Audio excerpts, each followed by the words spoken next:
So I guess we'll just start. So what's up, guys? Here with Joel. This is BrewingBudo, and the idea is we're going to drink some beer. We're going to talk about the martial arts. In this case specifically, we're going to talk about an event we had the pleasure of being a part of here recently. But first, what are we drinking? So we're drinking Spaten. And I honestly don't know too much about this company, aside from the fact that I like their offerings. That's a good place to start. I'm good with that. This could very quickly turn into a beer podcast if you let me get going. But Oktoberfest is one of my favorite styles, the Marzen style. And so that's really what I was looking for when I approached when I bought these, and then realized that the pack that I got had not only the Oktoberfest but also the Spaten Lager and the Doppelbock, which is a darker style. Oh, sure. And but it's, all great offerings. I'm so excited to try. I'm going with the lager. He's going with the Oktoberfest. The Doppelbock is hiding over here. So, cheers, brother. Salud.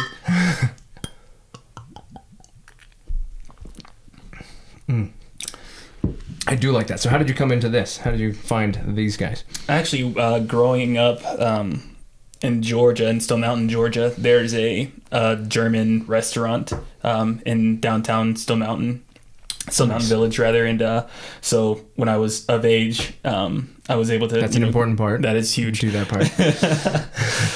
They had it on tap. They had the lager, and nice. I believe the Doppelbock. I thought this was really good on tap. It was incredible. So the lager, in this case, has a little bit of that green bottle flavor that you get, which that just comes with green bottle territory. Right. But good. I like this lager. Very standard. I would say this is a good standard solid go-to of a lager. How's the Oktoberfest? Oktoberfest has a lot of great malt flavor and characters to it. I'm training you. Yeah, absolutely. Yeah, it's definitely, I think it's approachable. I like these because a lot of people, when they think of German-style beers, they think of automatically goes to Heineken, right? Yes. And people have had, either good or bad experiences trying Heineken for the first time. Oh, sure. But I think that, and I like Heineken, and a lot of people might say that, Spaten is... I'm sure somebody could argue, that's just like the Bud Light of German beers. I don't care. I like it. I'll also drink a Bud Light. So, what does that say? Right. But the Oktoberfest... the Oktoberfest is really good. Some Oktoberfests are really strong, really in your face, and that's not. Right. That's I like very mild and all really balanced. And when we try the Optimator, their Doppelbock, it takes on some characters of both of these, which is really nice. Oh, interesting. So, yeah. Awesome. Cool. What's that? Okay, so the thing that happened here recently, I've got one of his books here. We'll do one of these. I don't know how that's showing up, but anyway. So we brought out Sean Stark. This is one of his books. He's written a couple books.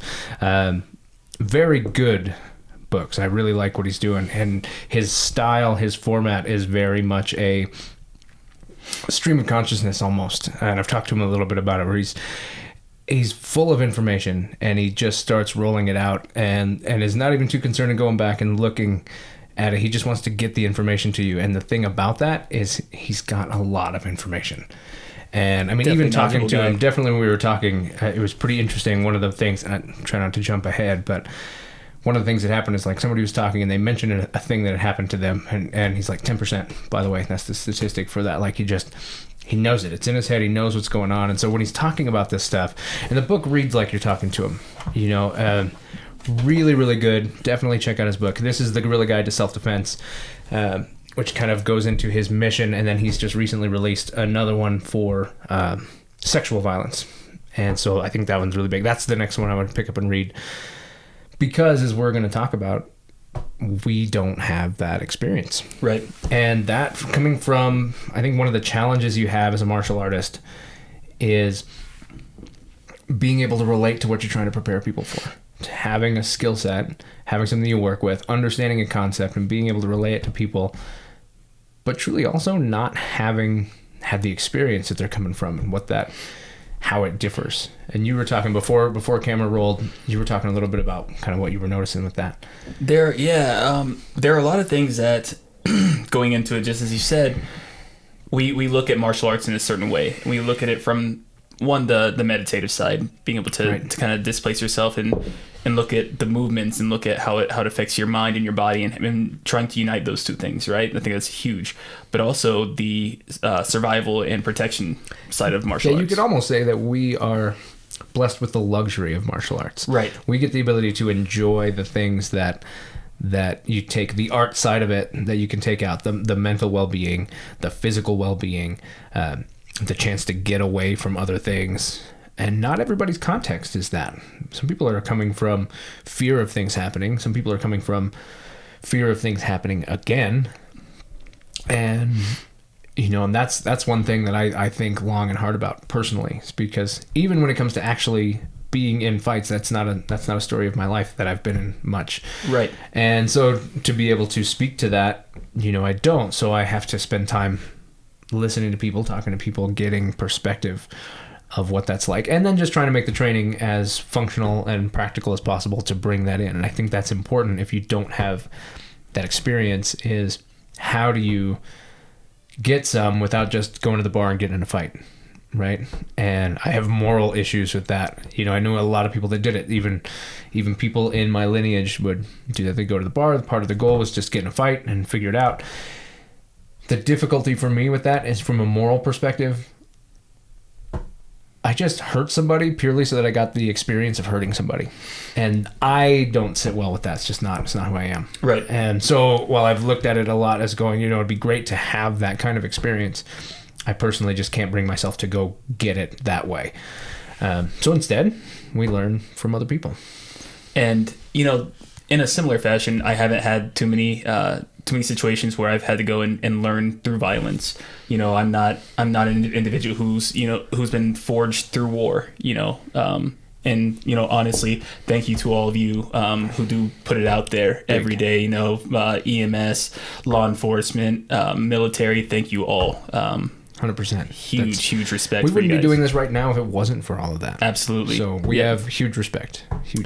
But that's not part of my story, right? I have been part of security teams. I've done school security. I've done large event and concerts, things of that nature. And part of that has taught me what violence looks like.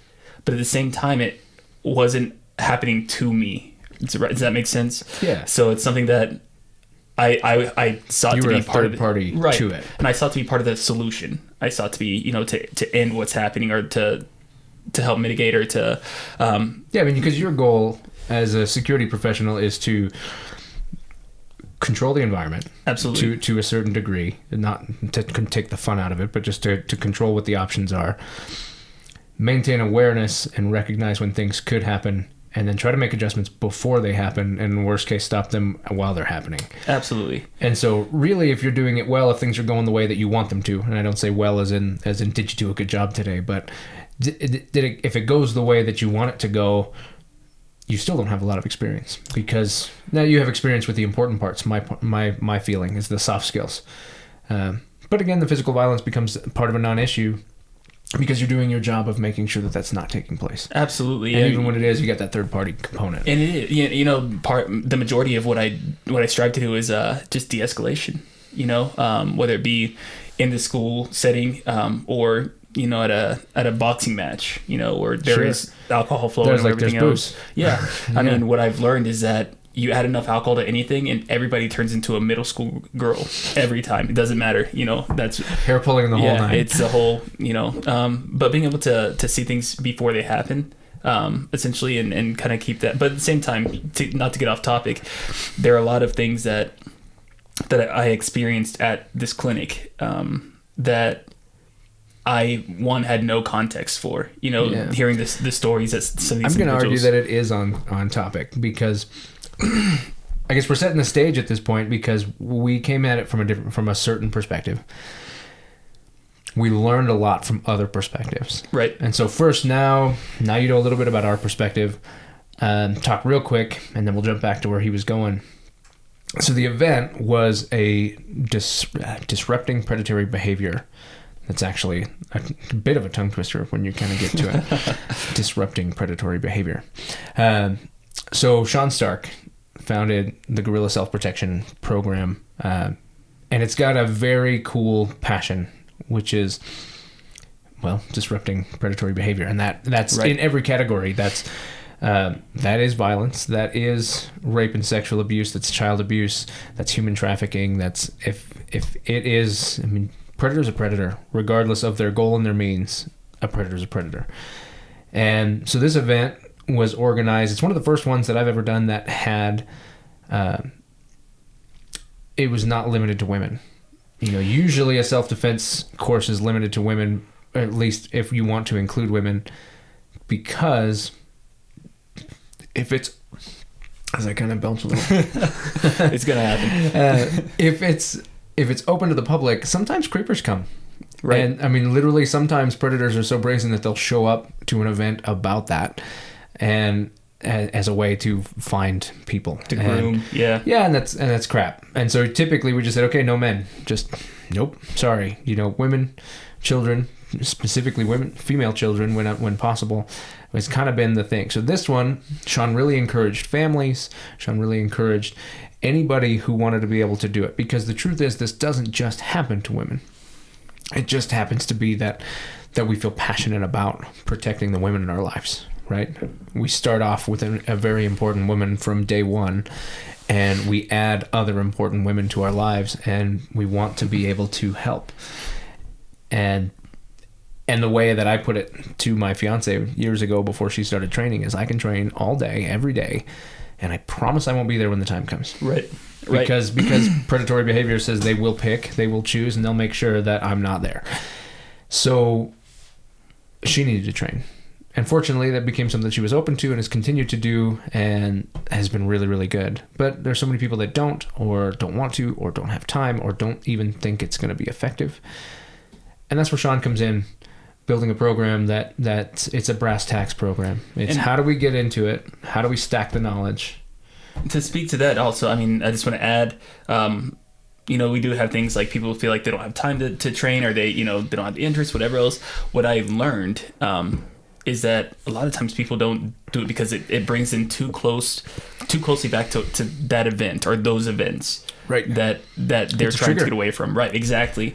And that's something that I definitely will speak to that. But yeah. Yeah, and we'll kind of come to that, but that's absolutely true. I mean, triggers are a very real thing. I've seen it over the years of training. I mean, when you hit someone's trigger and you find that wall.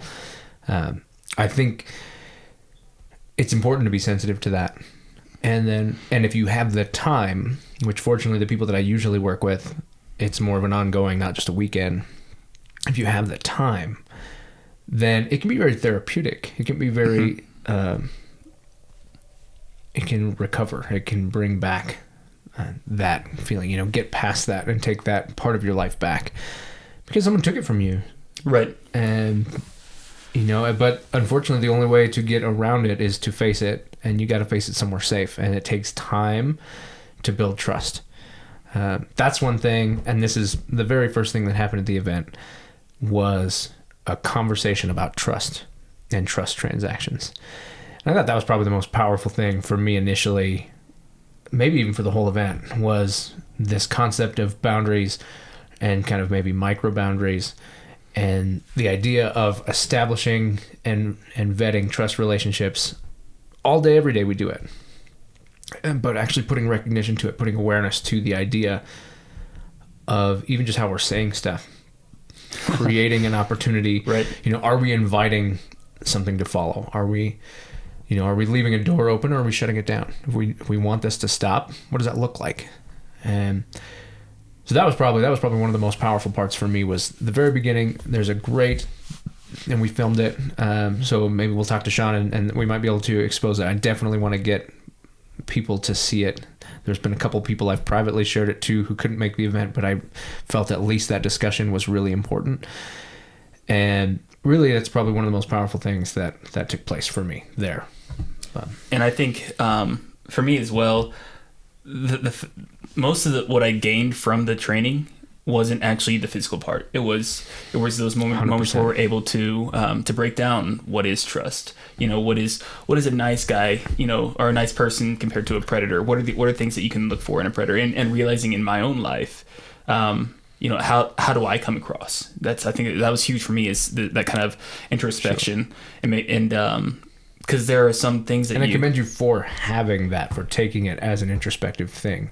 You know, a lot of people can just look at it very brazen and be like, yeah, whatever. Well, I mean, that's the thing is that you don't grow from that. Exactly. You can look at it and say, like, you know, you have to be able to identify what a predator is, and then also be able to, I mean, just as an individual, look at how you come across and how you treat other people, and there are some things that you'll find parallels. I'm only gonna speak from my perspective, sure. right? Because that's the only context I have.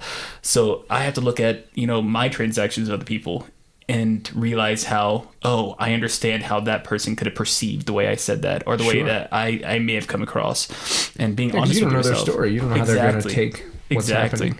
And we have to appreciate our lives and where we came from. Yeah. You know, I mean, predatory behavior begets predatory behavior. Even if you weren't the focus of predatory behavior, if you have people that use it in their life, even in small formats, like just basic manipulation, just, you know, trust things, you get that with families and different stuff. But it kind of can build who you are and what your perception is of what's normal. Especially once you realize that it works, right? Oh, yeah. And manipulation is probably one of the scariest parts of it. I mean, and look at sales jobs and all kinds of things. Like, we literally work to break down barriers and create trust transactions to be able to get people to buy that thing or do whatever, or just get, you know, I like to think most days, and I have to reflect on this because I think it's important. You know, I like to think most days that anytime I'm selling something to somebody, it's because I believe in it. Right. You know, but there are people who just do it so they make a check. They make the sale, right? They just need to, they know at the end of it, the more they sold you, the more they sold that day, the more they can put food on their plate, the more they can do whatever. And they don't care about you, right? And that's a scary thing, because we put ourselves in that position, but some are scary good at it. They are. And then you take people who, I mean, and that's just so they get you to open your wallet. Then there are people that take that same skill set and apply it to getting you to open many other doors. Right. Some people want your money, other people want many other things, you know, and that's where it gets really, really dangerous. And, you know, one of the things that I think is probably the scariest is the idea of, it, you know, kind of predatory behavior inside of relationships. You know, abusive relationships, which don't have to be physical abuse. Right. But just the things that we're willing to put up with, the boundaries that we would have with somebody else, but don't have with this person because of X, Y, or Z. I think a lot of people stay in bad situations just because they haven't put a face on that and realized what that even looks like, or if it should be there. I agree. I think a lot of this does come down to education. You know, you don't know what you don't know.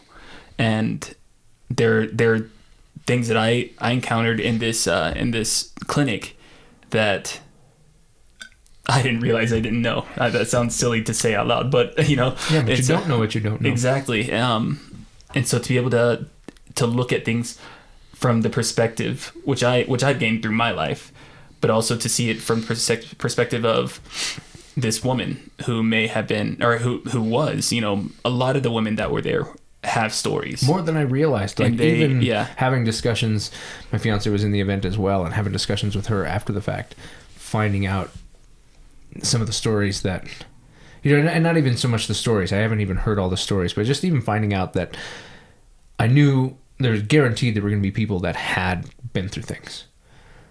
Some of them you could just tell, like just interacting with them, you knew.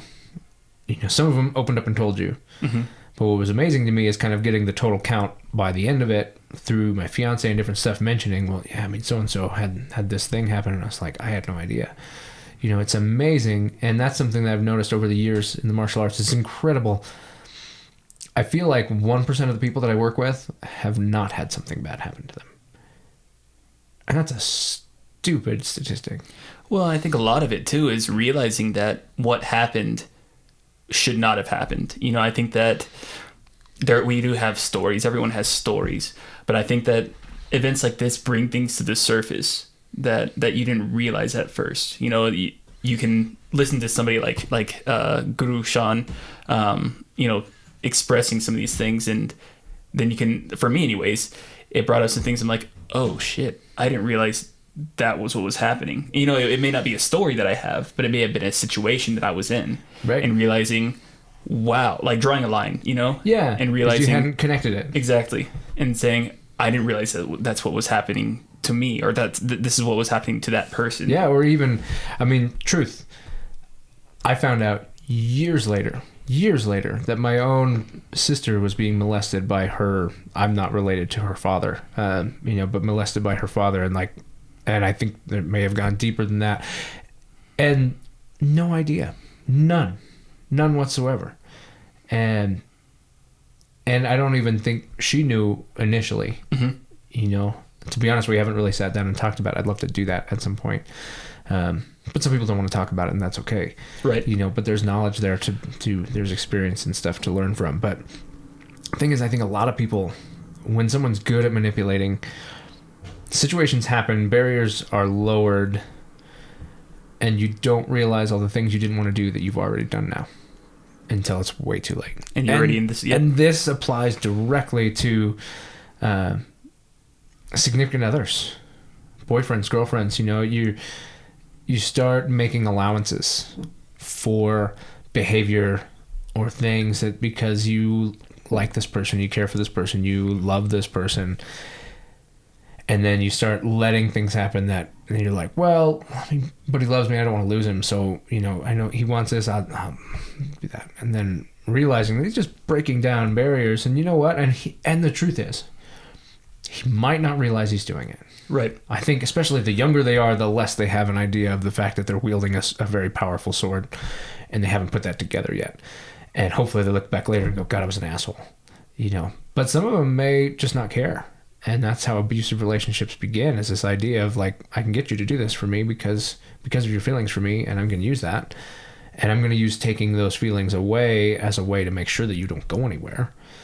When the truth is, there are better people who won't won't do all that bullshit, who deserve your time way more than that asshole. I agree. I think that a lot of it comes down to compromise, in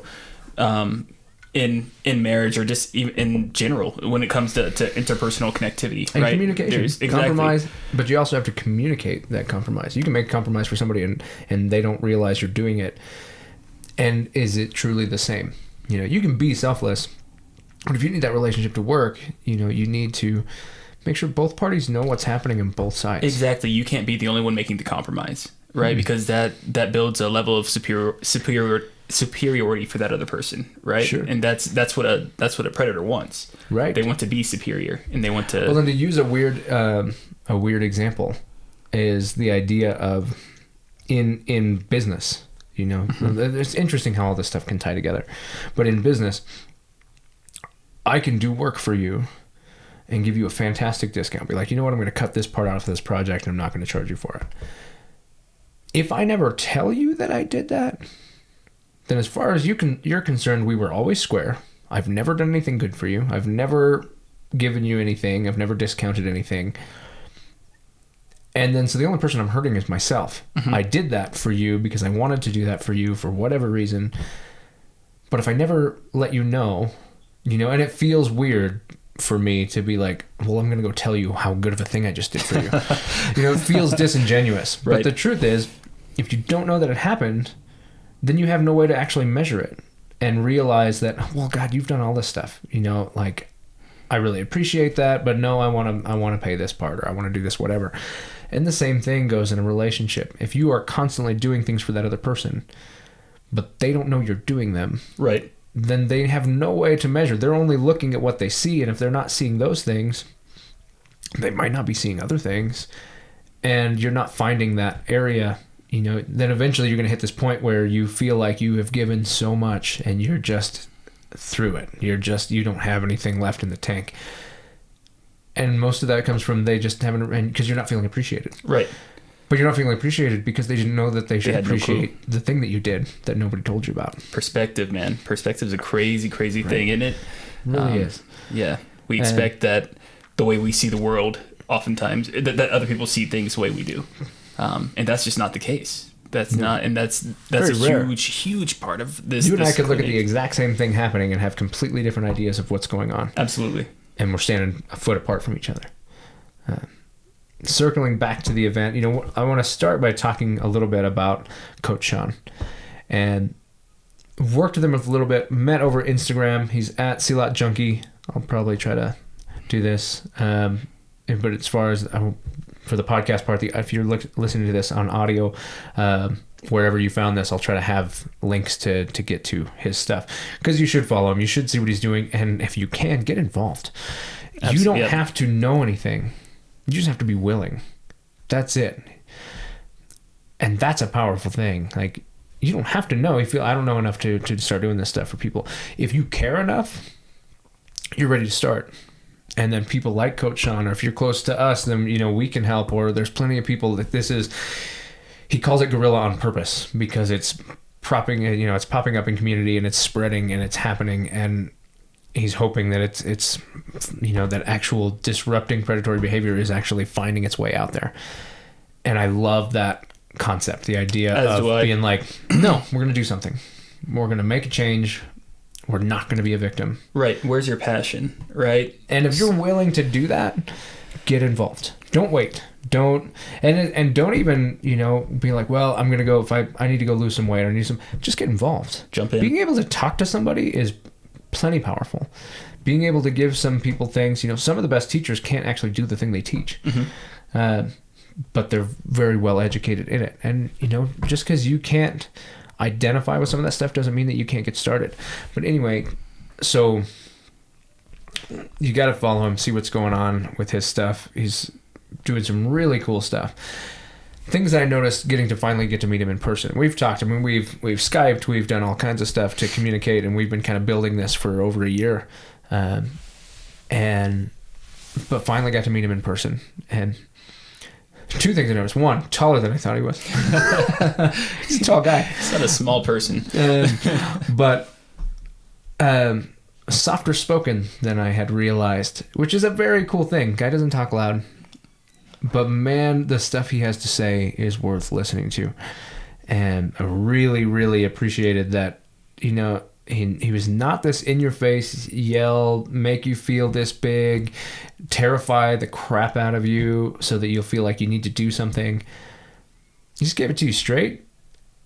And then the rest of it was convinced by how much he cared about it. Yeah, talk about a guy who, lives what he preaches. He very much, I love that you pointed out the idea that he is soft-spoken, but he is direct as well, Mm-hmm. And, I know that one of his big philosophies is, in Latin, it's acta non verba, right? Action, not words. Not words. And he lives that. And you can tell once, you sit down and start talking to him, that, and especially when you get to experience him in a seminar like this, man, he lives his passion. That's huge. Yeah. And he's not afraid to be wrong. He believes in what he's doing. He believes in the stuff that he's done. He's trained many years. There's a laundry list of different experiences in his life and stuff to feed from. But he's also not afraid to be wrong. If something doesn't work, he's not afraid to first evaluate it and then change it. And then if you can't change it, get rid of it. He's been spending the last few years in a constant state of reduction. Just moving things, reducing, just trying to produce a curriculum and an idea that just can be conveyed to somebody quickly. Because how much time does he have to get that to you? Right. This place is started in Quito, Ecuador. He's gone different places. And maybe he has 10 days. Maybe he has less. He needs to be able to get some type of skill to somebody who needs it, that can be performed against people who are bigger and stronger than them. And that's not a derogatory remark on the people it's for. It's a factor of predators. Predators don't target things that are likely to fight back. Predators don't choose the biggest thing. Right. They go after the things that are weaker than them in perception. They perceive they are weaker than them. Look at nature, right? Unless 100%. You're a honey badger, right? Yeah, honey badger don't give a shit. They don't care. but the truth is that, and the predator, like, honestly, if you want to understand what we're talking about when we use the word predator, for us, we're using the idea of nature's predator. Like, that's just how it works. In nature, things don't care. They're just going to do it. And because for them, it satisfies a goal. Period. End of story. Usually in nature, it's means of survival to a certain extent. Yeah. Unfortunately for humans, we perverted that, We have. And we're more than willing to do it, And so that's the deal with predators. So the thing is the idea of being smaller and weaker is not derogatory, it's truth. You know, I'm not a huge guy, but I'm not a small guy. But someone who was likely to try to do something to me is probably going to be bigger and stronger than me, just because that, you know, it just makes sense. The math works out. Right. Yeah, I see that a lot in my security stuff. I'm very, very often the smaller individual, or, you know, there are two larger individuals in the midst of a confrontation, and as a small individual, I have to step in and try to thwart it, or try to figure out how to make this stop. It. Right. Yeah. And that takes a lot of different skills that aren't necessarily based upon, you know, my size. You just got to figure it out. You do. And then you got people like Coach Sean who are willing to provide tools for that. And the physical component of this, if I had to break it down, is a series of skills that stack upon each other that you cycle through, grab what you need when you need it, and you'll cycle back to it. It's not purely escalation. The way that he developed this is not purely escalation, where you start with this and then I can do this, but then I can do these things, and if it's worse, I can do these things, and if it's worse, I can do these things. Nope. Simple concepts. How do I protect myself? How do I start disrupting what you're doing? How do I disrupt your base and keep you away from me, manage distance? And then really after that, for the most part, I mean, there's a couple others, some different concepts, but for the most part, rinse and repeat. Right. Use those things as needed to handle escalation too. And it's not, well, when it escalates, you need to do this or that. No, do the exact same thing you've been doing and apply it appropriately based on the new circumstance. And that's huge, because for people, I mean, we've been doing martial arts for many years now. The number of years isn't important, because the truth is we've managed to gather a lot of information from a lot of sources, from a lot of perspectives, from a lot of methods, and it is an enormous amount of material if you just were to sit down and put it all out there. Right. And what he's done is boil it down to go, okay, yeah, but you can't give that to a 10-year-old and have her be able to do something with it tomorrow. You know, hell, you might be 5 years before you've even seen half of it. And that doesn't work for this. It needs to be functional right away. And the stuff that he showed, it definitely matched that. You know, it was immediately managing where they are in relation to you. Immediately managing what your options are for disrupting them mentally, disrupting them physically, and making your escape or managing them until they're no longer a threat to you. And that's it.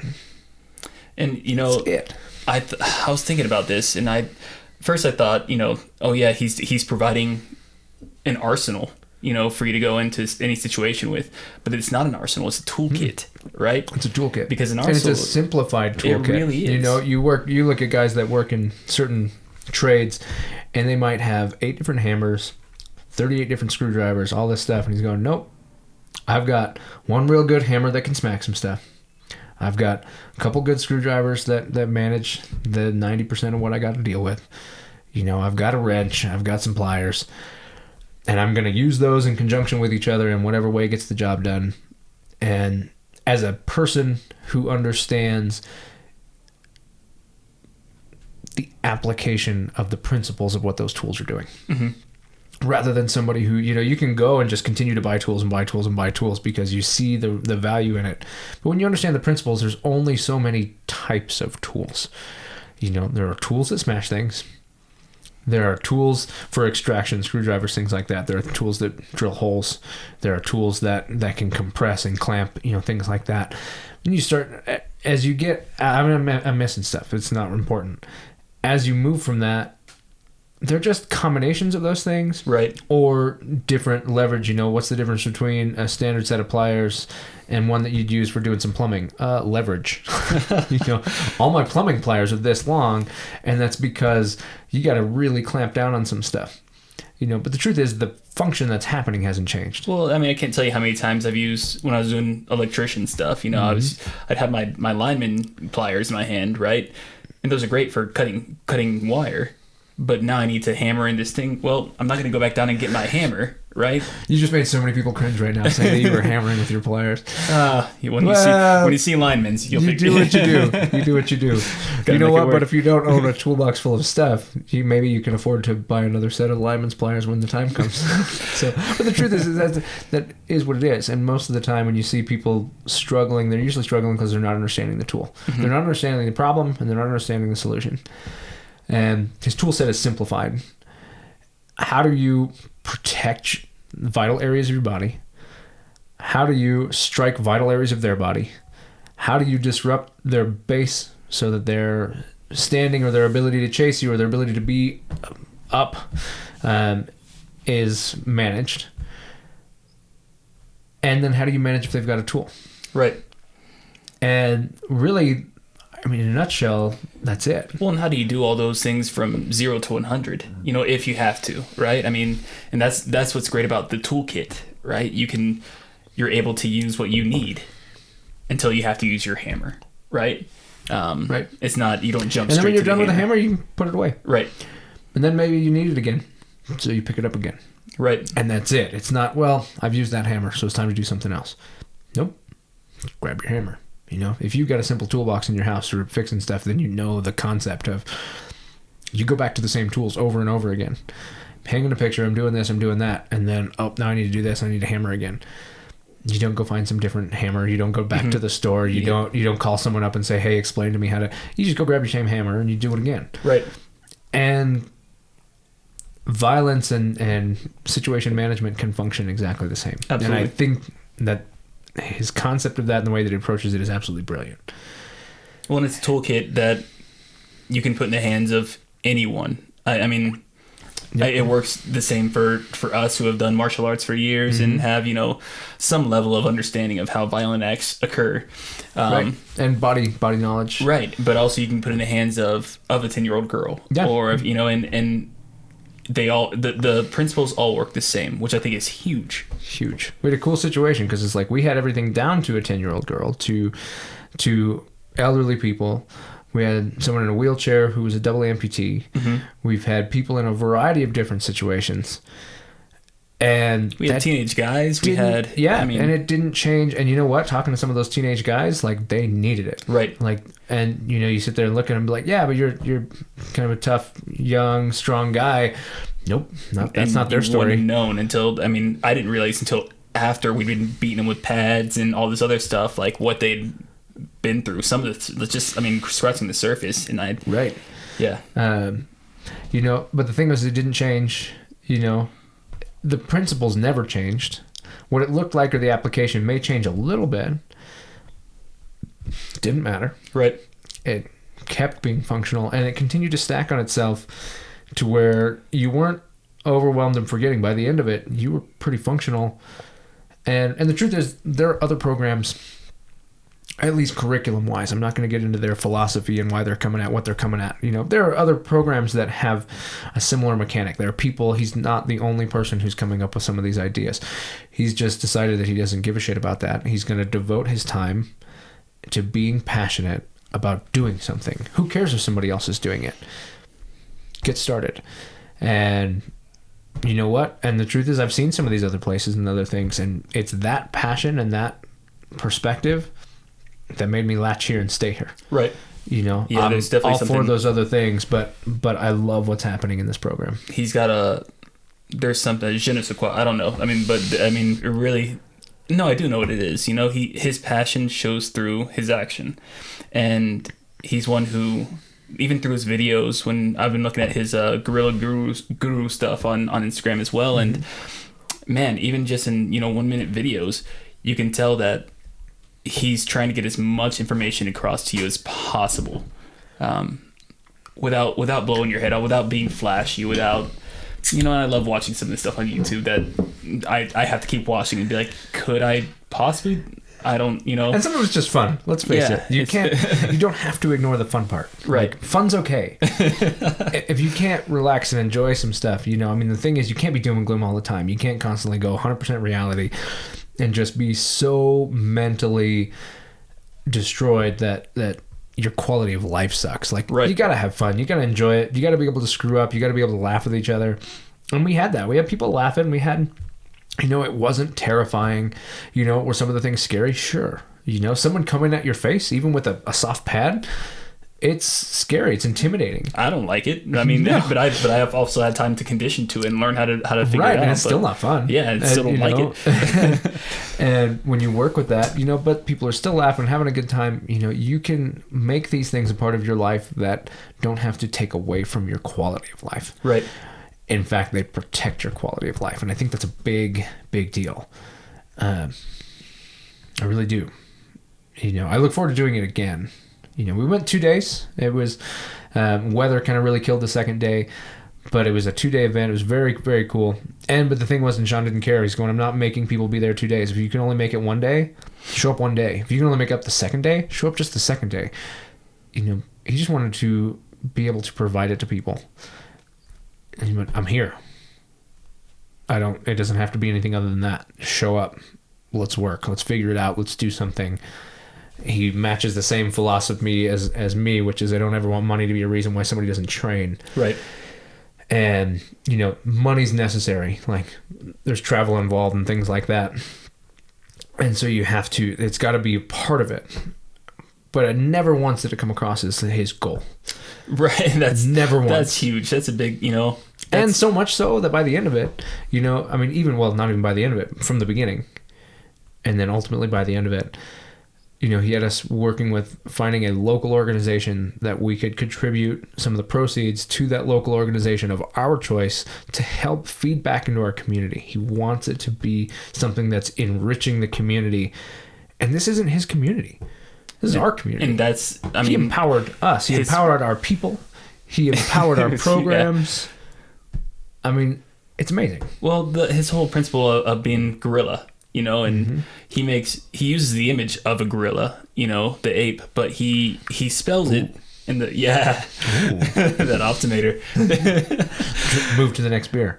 So it's gorilla, GUERRLRRIALLA. Right? It's actually a pain in the ass to spell. Yeah, if I'm honest. But really his whole purpose is it has to come from your community. Guerrilla army springs from its own community to protect itself against outside invaders, for the most part, much larger forces, right? So using small groups, managing large groups, and making using the tools you have, right? And that's what he wants. So the imagery is perfect. It's brilliant. It really is. And the idea, when you say gorilla, you also think of the animal, and some of the movement is very gorilla-esque. And gorillas there's some bad mamma jammas, right? Right. So it all fits. It's actually like the whole bundle to it is pretty fantastic. Great package. Yeah. Yeah, it really is. And that's why we wanted to talk about it. It's just kind of get this kind of after action kind of, very interesting. What's amazing to me is seeing how much people can hurt and still function. Mm-hmm. We had a group of people who, truthfully, every single one of them was working through some stuff. And different things would affect their ability to function through what we were doing. But I'll be goddamned if that wasn't an incredible amount of hard work put together by a group of mismatched people that built something truly awesome. And I totally agree. Working with at-risk youth for a good part of my professional career, even just working in childcare, working in the school district, you see a lot in the sense of youth, but also you get to experience their families, and you get to when you gain that element of trust that we were talking about, they start to tell you things, and kids who aren't able to communicate. You see how easy that could be too, like if Joel was a dick, like he has the ability to create this trust. You have to choose the people you trust, but you also have to reevaluate your trust, because the thing is, over time, Joel's built trust with people to help them, to do anything that he can to be able to help. And I commend you for that. I really do. Cheers. I really, really do. But there are people that can abuse that too. Right. And so we take a risk every time we make trust. We do. And people that are hurt have a really hard time letting that trust go. Right. And so, you know what, as a person who's trying to help with that, like, honor that trust. That trust is big. It's huge. And it took a lot to build it. And don't squander that. Well, in most of my experience, it takes a significant amount of time to develop that trust. For the sake of this clinic, of this seminar, I'd encountered these people maybe for about an hour before we started hitting them with the mitts, you know, and before they, you know, we'd take a break and just kind of, you know, talking to individuals, and out of nowhere it went from, you know, hey, what do you do? Who are you? Whatever. It went to a year ago. I was pushed down a flight of stairs by my you know, fiance or my significant other, or I was pushed up against a wall, you know, in the exact same scenario that we were just working through, and it blew my mind to think I was acting in the way that aggressor, that predator did, you know, in this person's real life. I had no clue. Right. There's no way I would have known, especially with the resilience that this individual came with to work through the problem. I love the way that Sean talks about it, staying in the hole, right? When you're in a fight, you have to stay in that hole, right? Until you can fight out of it. He's doing some really good movement, audio listeners. But boxers will get it, yeah. Boxers will get it, yeah. It's you can't always run away. In fact, there's some danger in running away, and there's some loss. It feels like you have no control when you're in the hole, but honestly, you're building an enormous amount of control by being there. And that's a powerful component of this methodology that Sean approaches with. But you're right. You know, when you work through that, it's hard for people who truly don't want to do stuff like that. It's really hard to realize that you were making someone feel that way. Like, that is rough. I don't like it. I don't like it. It's something I'll put up with to help somebody. But man, it doesn't feel good to realize that. Yeah, it feels shitty. It really does. Like, it feels bad. It does. You know, it makes you feel like a monster. And then to realize that there are monsters out here. And you feel like a monster because there was one. Right. Who was not with the intentions you had. And on top of that, you know in your heart that you doing that came after. Right. It's already happened. And there was nothing you can do about it. And, you know, sometimes it feels very powerless to be one of the people who's trying to help. It does. And that's hard. I agree in that, yeah, I can definitely identify with that. And it is difficult. And we keep doing it because we think we know what the end result is, or we know what we want the end result to be. Right. Every little bit of change counts. And if you can incite just a little bit of change, just a little bit of confidence in people, you don't know what's going to happen. And the truth is, we may never get to know how that... I mean, I've worked with hundreds. I don't actually know how many people I've worked with over the years. And I can't honestly tell you that I'll ever get to know what my part of their life has brought for them. Mm-hmm. And that's a difficult thing sometimes because you don't get to measure it. And so for me, that's a big weight of constantly reevaluating and constantly looking at how do I continue to make sure I have their best interest in mind, because I won't be there when they need it. I'm giving them tools that they've chosen to trust me. I'm giving them tools that they are trusting because they trust me. Mm-hmm. But I won't be there when they need to use them. And I have to trust that it's going to work. I have to have faith in the product. I have to have faith that it will work.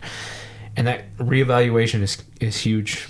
Talking to people is huge. Events like this and seeing people work through stuff and have their own experiences of why this doesn't work for them or whatever is all we really have. But all of that said, that's part of why I believe in this program, is because I see what's happening. I see the power of it. And even though I probably won't see the result of it, and Sean has a few times, if you hit his Facebook or Instagram, or and I'm sure there's stories in the books too, about people that have come back to him and said, "Here's how it went." But you're right that not very many people get that. And I know from my perspective, or from my experience working with youth, And kids in, you know, all different places, different states, you know. Don't assume anything. Don't. It doesn't really matter. Don't. It does not matter if they are homeless and poor. It doesn't matter if they are Affluent, wealthy and taken care of. You never know. You don't know what abuse never exists. Know. But I mean, I think you touched on, you know, planting seeds and building bridges for people that we're never going to see again. And that's something that we do have to carry as individuals. And I think that anybody who's in a service related field, whether it be law enforcement, military, or just, I mean, anything else, childcare, you're building bridges for people, for individuals who you don't know what's going to happen 10 years down the road for that person. And you may never hear. Yeah. And it so could be a week from now. Exactly. Could be, honestly, it could not even affect them. It could affect their kids. They could pass something on to their kids, and they never, other than passing it to their kids, never did anything with it. But then it saved their kids for some reason. But you'll never know. The truth is, just take a minute. I just want to take a minute. Like, if you interact with people at all, you make a difference, right, in their life. Good or bad, that's up to you and what happened. But you make a difference, and you got to decide what that's going to look like. It's been on my mind a lot lately. I did a video about that just a minute ago. Well, not a minute. It's like last week or something. But that's been on my mind a lot. Is every interaction you have with a person is a sum of the whole of their day, and every day is the sum of the whole of their life. And you could have a 5-minute interaction with a person that they might carry for months or longer. And you might not have even realized that it even mattered. Didn't register to you at all. Yeah. And it was not on your radar. Man, you want to feel small. Just think about that for a minute. And, you know, so programs like these are a way to action that. And for me, I don't know about for you, for me, it's a way to continue to focus that perspective and recenter on the idea that that's important to me, no matter what it looks like. Right. And in whatever way, in whatever part of my life, that's my goal, is to create positive change. Even if I never get to know what that change looks like. Something. You know, I really want to touch on something that it was hard. It was difficult for me. And that was, I had to really face a couple things, because I can't speak to the level of abuse or trauma that a lot of these individuals can, you know, and I mean, it breaks my heart to hear some of their stories, but also affirms me that I'm part of the solution. I'm trying to be part of the solution. But anyways, the biggest part to me was Sean had to sit down. And this is, I think, first day we had to talk about this. We had we had 20-some people show up, and so we went around, and he said, "I want everyone as an individual to say I'm worth fighting for," right? To say it aloud to the group and to the world. Yeah. In fact, he didn't even care if you said it to the group. Like, he just looked at you and said, "Tell me, you know, be loud and tell me." And talk about something powerful. And he built that. In fact, we later found out it was the first time he had done that in one of his events. But man, it's a powerful moment. Like, it was hard not to want to maybe cry a little bit. Oh yeah, during that, because the thing feels, is, and you know, and he did something else that I thought was really powerful, is he was also paying attention. And if you didn't believe it, he could tell, and he made you say it again. You know, because the truth is, it doesn't matter how many hours you spend at these seminars doing stuff. If you don't believe in yourself and don't believe you're worth fighting for, what good is it? You might just shut down and decide not to care. Right. And starting with caring about yourself is the most important part. And the thing is, and I say this a lot, is you're the person you're alone with all the time. I can look at Joel and be like, "Joel, you are an incredible individual. You are an absolutely important person in my life." And both of these things 100% true. But the truth is, if in Joel's head he's going, "I am worthless, I'm a piece of shit, I don't even know why people care about me," if that's what's on like loop in his head, then I've made up like 0.001% of what he heard today. And no matter how many times, I could call him every 10 minutes and say, dude, you're awesome. Like, keep your head up. And it won't make the change until he believes it for himself. Until that loop inside is actually telling that to yourself. And that's where, truthfully, positive affirmation, people look at it and be like, oh, I know I'm lying. Yeah, but you're also getting to hear yourself say it. You're also building a habit of believing in yourself. Whether right now you might not actually believe in yourself, but when you continue to say it, you might accidentally start believing in yourself someday. But the truth is, until you do, it doesn't matter. And that's nothing changes. And so that moment, it took time, and he took exactly as long as it needed. He didn't care how long it took.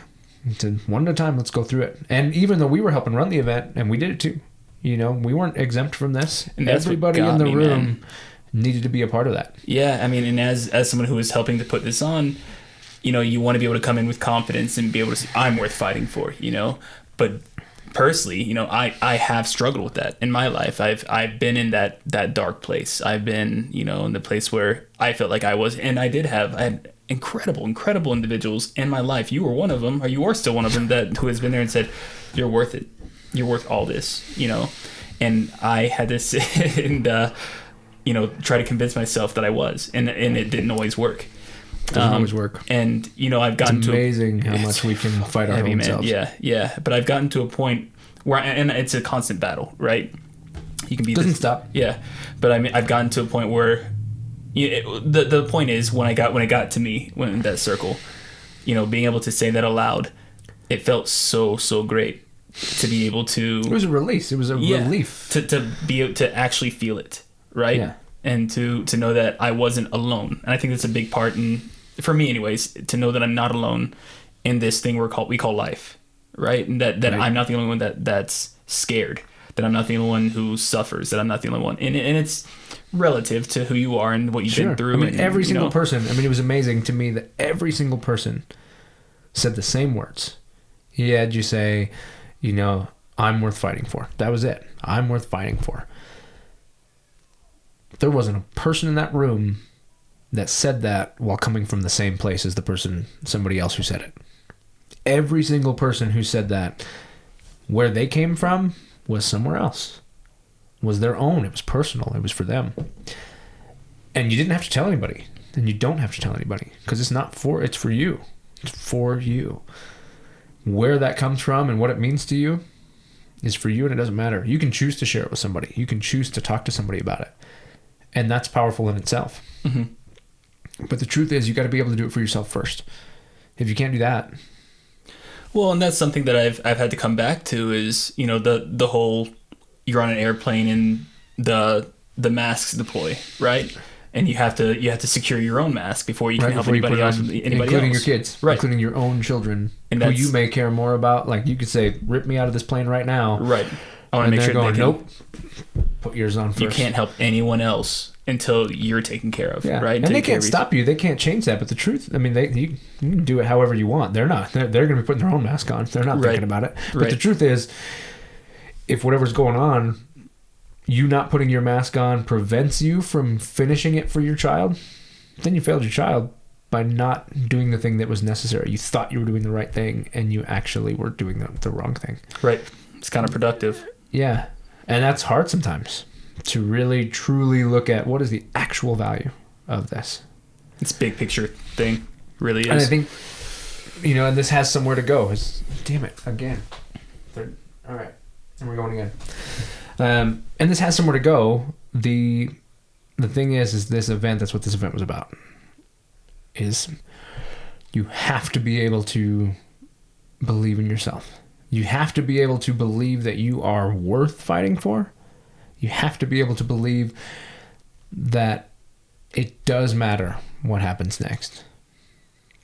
And that has to be the motivation of everything you do. And I got that from this event. Absolutely. Yep. I didn't go into it expecting that. No. I mean, I truly didn't. We say that like, oh yeah, and I'm not saying this to market. Yes, we're working with Sean. Yes, we are part of this initiative. Yes, we are trying to build this in our community. But we're not saying any of this stuff because we're going, well, come be a part of this. We're saying this because this is why we're a part of it. This is why we are passionate about it. This is why we want to be involved in it. is because of these feelings. Absolutely. And yeah, and you're worth it, right? I want You are. all of you to know. I don't care Right who you now. are. You're worth it. Take a minute. We're going to pause. We're going to be real quiet. We're going to look right at you. And just say, I am worth fighting for. Because I am worth fighting for. I'm worth fighting for. Fuck yeah. I am. You know what? Yeah. And maybe you think it's okay. Maybe you laugh. You know what? That's misdirection. That's you just feeling uncomfortable with the fact that you actually just have a hard time believing it. You're worth it. But you are. You know? And even if you don't believe it right now, people believe it. And sometimes it's hard to think that. You can believe that nobody cares and that you're invisible and you could wipe away today and nobody'd notice, but they would. You know, we have our own things. We sometimes get misdirected and maybe we don't convey the feelings we have for each other all the time. And I guarantee that as a society and as a people, we are not good at doing that. But that doesn't change whether or not it's true. And you know what? I mean, if you feel that way, if you feel like nobody sees you and nobody cares, I'll tell you right now, we care. I care. Yeah. Right? 100%. You've got a community here. We love you, right? Don't give up. Keep fighting. We got you. You just need to talk to somebody. I mean, I don't care. You know, I'm certainly not a counselor, not anything like that, but I am an ear that'll listen. Yep. And, you know, if you're close, just come see us. Sit down. We'll have a beer. We'll talk. You know, if not, shoot us an email. You know, we'll have contact info or whatever. We'll, you know, throw a video. Do whatever. Find us on Instagram or whatever. And you know, I mean, the only way that I feel really comfortable doing this is because I've needed this from other podcasts and, you know, video. You know, Team Never Quit, man. That one gets me all the time. Those guys. And big shout out to you guys at Team Never Quit. I hope that at some point you get to hear this. I just want to thank y'all. And I know that you all help so many individuals. And there's so many different places or different individuals who do help in this way. And that's what I really strive to do with BrewingBudo. Yeah, I mean, I really, we're here for you, and we've been there. You know, we care. Right. Yeah. At the end of the day, we do martial arts because we care, and we do martial arts because we enjoy it. And I personally believe that the martial arts has given me the ability to believe in myself, surrounded me by people I want to share my life with. Amen. And it's given me an outlet to do those things. And it's funny because people look at it, so you mean you literally go and like beat on each other? That's how you show friendship. You're like, sure. Hit each other with sticks. Like, doesn't matter. Yeah. Like, yep. Nope. We laugh and have a great time and challenge each other and push each other and care whether or not we get to the next step. Build each other, right? You know, sometimes you sit there and go, God, you are on my ass today.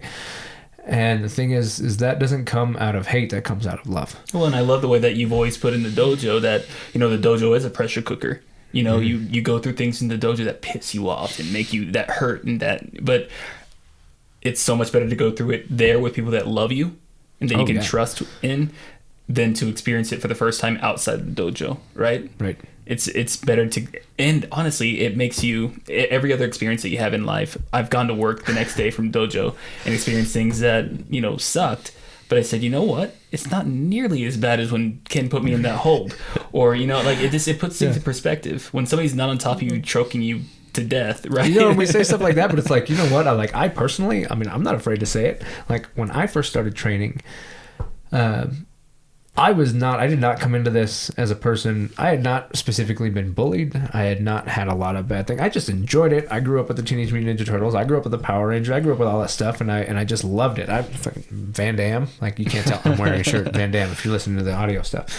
You know, I grew up with that, and I loved it, so I just wanted to be involved in it. And then we'd sit outside. The class before us always ran long, and so we'd sit outside waiting and stretching and doing all that. I might start to be like, yeah, we're going to spar tonight. And I would have a straight up panic attack because it's not who I was. Like, could not handle it. And so I'd eventually do it. You know, eventually class would start and we'd go through the normal stuff. And then eventually it was just time to do it. And we would do it. And I'd get through it. And later, I mean, eventually there were a couple of guys. There was one guy specifically that he was so aggressive. You know, like if you're a martial arts guy, you know the cat stance is a whole 90-10 weight ratio. Well, his 90-10 was on the front foot. That's how aggressive he was. You know, like, I mean, he just was in your face and just had no problem. And so he'd say, yeah, we're sparring tonight. And I'd look around like, is that guy here? Because I knew I'd end up sparring him, and I knew he'd kick my ass, and I knew, you know, and I would panic, and my anxiety through the roof. And so, and that was my own struggle. That was on the inside. That was not something that was out in the world. It wasn't something we talked about. It wasn't something we worked through. Like, you can literally say, this is what we're working on tonight. And that was just a challenge enough for me. But the thing is I still did it. I still came next week. And I still came the week after that. And as we went through, eventually it wasn't a thing. And I made it through. And so that particular thing, like, that wasn't a thing that was solved by all that. Like, you don't understand the struggles that are happening for people all the time. Like, yeah, some of the pressure is, yeah, you've got this choke on me and I don't know what to do about it. And but some of it is like happening and nobody even knows that it's happening to you, but it's happening to you right now. Right. And getting through that and being around people that care about you is a big deal. And being around people that you want to be around. You know, there are some shitty people out there. That's a luxury that we have. I haven't spent too many times in a dojo where I haven't ended up around people that I actually want to be around. Like, you know, it's pretty powerful. You know, and maybe the dojo's not your thing, and maybe you wandered into this podcast or this video of some other sport. Go find your thing. Surround yourself.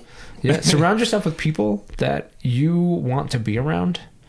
People who just should be a part of your life, and kick ass. Yeah, because you're worth it. Find people that share your passion. You know, or find out, if you don't know what your passion is, get out there. Yeah, try it. Jump into new things. I encourage you, don't try once. Try a couple times. Yeah. You know, it's hard. Sometimes you go in the first time and you're like, I don't, you know, but then maybe you never go back. You know, it's like a restaurant. You go and have a bad experience at a restaurant. I'm not saying keep going to a bad restaurant, but every restaurant has a bad night. Right. Every waiter has a bad night. Every cook has a bad night. You know, don't make a decision before you've tried at least twice, because sometimes that decision could rob you of something way better. Don't limit your experience. No, don't limit your experience in life, you know? Mm-mm. Nope. So, yeah. Anyway, we've rattled for a lot. We've had to restart the camera a couple times. Import loss. That's what it is. They tell you there's a restriction on how long the camera can run before it. Arbitrary. Completely arbitrary. So that'll be great. The audio never cut out, so you podcast listeners enjoy. This is Joel and Kevin. You're welcome. So, anyway, brother, salute. Salute. And you guys, check out Sean. Go, audio guys, you're missing out on this. Go grab his book. Amazon, print, Kindle, the whole deal. Maybe an audiobook someday. Maybe. Not hinting at anything. Totally hinting at something. Get involved. Check stuff out. Watch more of this stuff if you like it. You know, share it with somebody if this meant something to you. And we'll maybe catch you in the next one. Yeah. All right.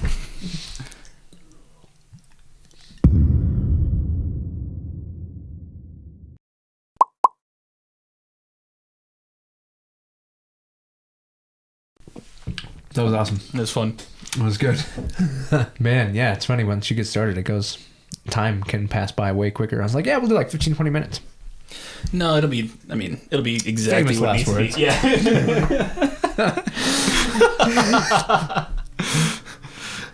She'll never sink. Yeah. That's no iceberg. All right, outtakes over.